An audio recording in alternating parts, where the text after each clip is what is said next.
Very good. JNV मतलब जवाहर नवोदय विद्यालय, नहीं, जवाहर नवोदय विद्यालय। अब इसके बाद अपन कौन सी क्लास पे आ गए? मतलब अपन 5वीं में अगर रहते हैं तो कौन सा इम्तिहान दे सकते हैं ये आपको मालूम हो गया, यानी 5वीं के साथ साथ JNV का इम्तिहान दे सकते हैं। JNV में क्या क्या खूबियाँ हैं, क्या क्या फैसिलिटीज़ हैं।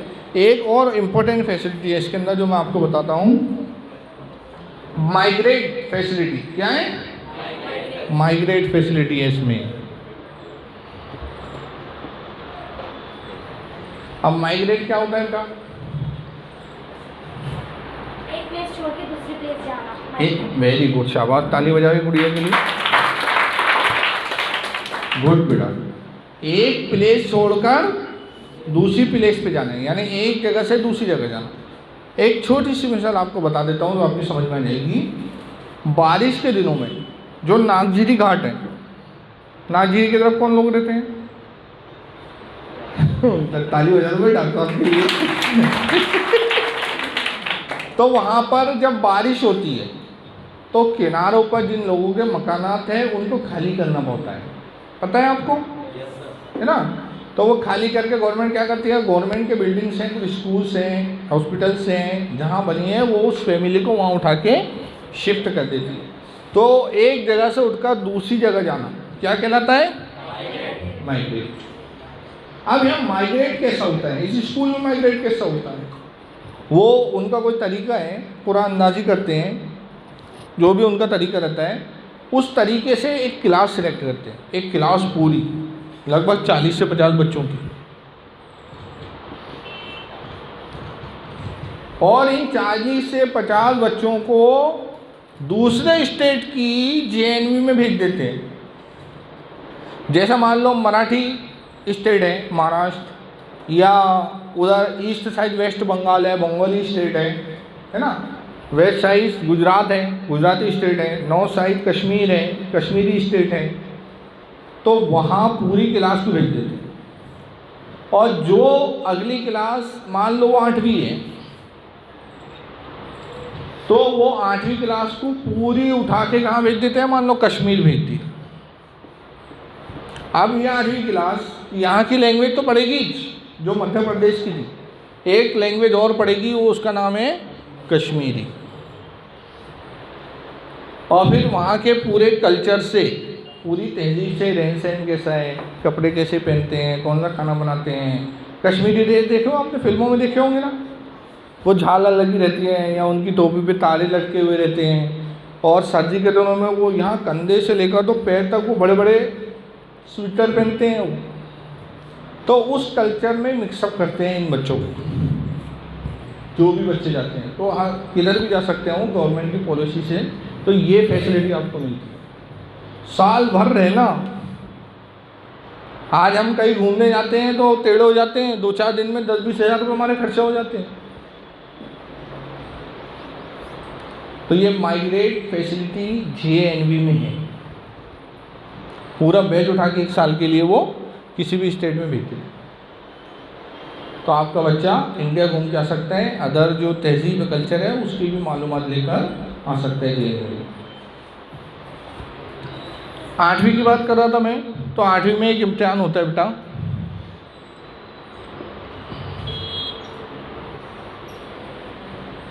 इसके अंदर भी वही कोर्स आता है जो 8वीं में आप पढ़ रहे हैं। ये सिर्फ 2 मीडियम में होता है, ये वाला सब मीडियम में होता है।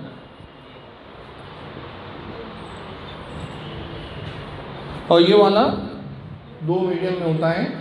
इसमें अगर आप पास हो जाते हैं तो आपको मंथली स्कॉलरशिप मिलती है, 2000 रुपये महीना आपको मिलना शुरू हो जाएगा।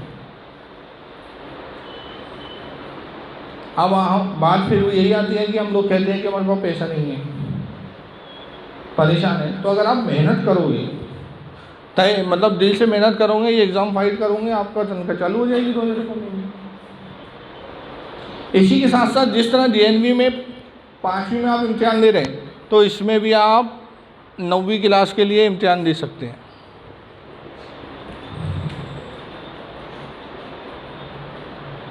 और इसी में आप 9वीं क्लास से बहुत सारे एंट्रेंस टेस्ट होता है। इसी में आप, एक होता है NDA 9 से भी होता है ये, जो उस दिन सर ने बताए थे, वाजिद अली सर आए थे ना।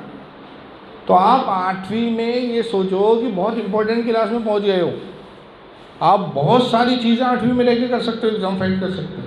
अभी उम्मीद ने भी 8वीं क्लास से कोचिंग शुरू करने का तय किया है। ये पिछले कैरियर उसमें इन्होंने बताए थे, बातचीत हो रही थी कि 8वीं से हमने सोचा है।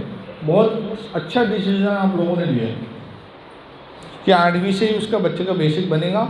8वीं वाले बच्चे आएंगे तो आप कम से कम 2-4 बच्चों को आपकी कोचिंग से उसमें सबमिट करा दीजिए, ताकि आपको ये पता चले कि फॉर्म कैसा भरा जा रहा है, फ़ीस क्या लग रही है, कोर्स क्या है। और सिर्फ एक बुक NDA की 8वीं लेवल बेस की, एक बुक JNV की 8वीं लेवल बेस, एक बुक भी लिया तो जितना भी अपने से हो जाए तो इंशाल्लाह अपन उसमें कुछ ना कुछ तो कामयाब हो ही जाएंगे। अब इसके बाद होता है 8वीं के बाद आप 10वीं में आ जाओ। 10वीं बाद तो बहुत सारे काम है, बहुत सारी फील्ड आपकी चेंज होगी। 10वीं के बाद के बस इम्पोर्टेंट मैं आपको बता देता हूँ कि अगर फीस के लिए आपको देना है तो एक एग्ज़ाम होता है NTSE, national talent search examination. ये इम्तिहान अगर आपने दिए तो आपको पर मंथ लगभग 4000 रुपये मिलेंगे। और ये सिर्फ 10वीं में नहीं मिलेंगे, ये आप 12वीं तक आपको मिलेंगे। और आगे कुछ और उसका कमिटमेंट है, वो आप उसकी रिक्वायरमेंट पूरी कर लेते हैं। जैसे 12वीं में 80% है या 85% है तो वो फिर कॉलेज तक चालू रहता है, आपके PG तक चालू रहता है। ये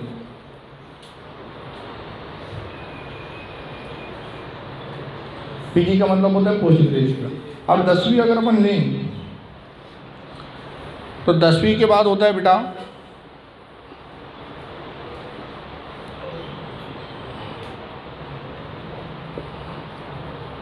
ITI।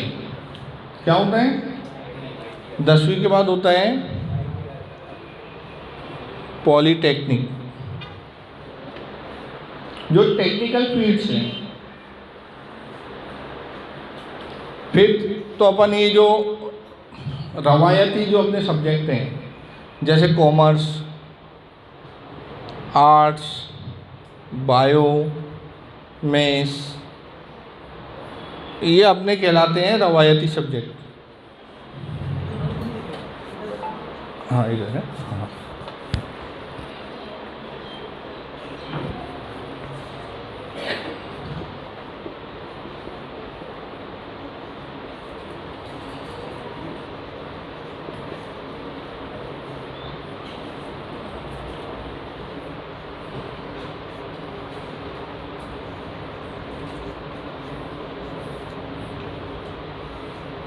ये लिखा है art, commerce, biology, maths, ITI, polytechnic. आप 10वीं के बाद इन कोर्सेज में दाखिला ले सकते हैं। अभी फ़िलहाल ITI में दाखिले चालू है, आपको कहीं फॉर्म भरने नहीं जाना है। आपके एक भी बच्चा ऐसा नहीं है मेरे हिसाब से कि जिसके घर में एंड्रॉयड मोबाइल नहीं हो, हर बच्चे के घर में। और अगर किसी वजह से उस बच्चे के घर में नहीं है तो उसके चाचा बड़ब्बा के यहाँ ज़रूर है, उसकी खाला के यहाँ ज़रूर है। और सबसे करीबी रिश्ता खाला का होता है, नानी के यहाँ, मामू के यहाँ। मामू के पास तो है ही मोबाइल। तो आप सिर्फ गूगल है ना, गूगल में जाइए, ITI लिखिए, है ना, रजिस्ट्रेशन लिखिए, लिंक आ जाएगा, उस लिंक में आप रजिस्ट्रेशन कर दीजिए। अभी यहाँ उस पर दिखा सकते हैं अपन? हाँ हाँ करो। फोकस ये रहना चाहिए ITI और पॉलिटेक्निक, जो लोग जानते हैं पढ़ते हैं, मेन है वो तो। अभी अपना तो पानी लीजिए सर। हाँ लाओ, मेरे पास दे दो पानी का गिलास।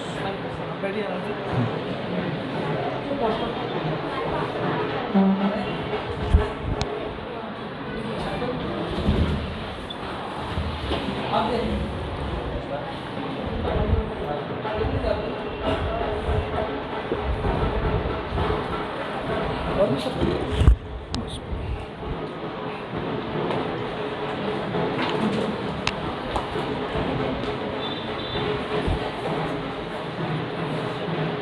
जब तक सर सेंड कर रहे हैं पर थोड़ी सी बात करते हैं, है ना?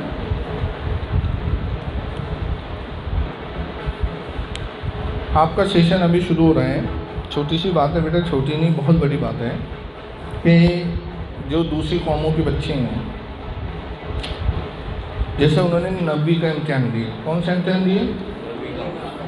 मान लो 9वीं का इम्तिहान का जो आखिरी पेपर है वो 15 अप्रैल को है। कितनी तारीख को है?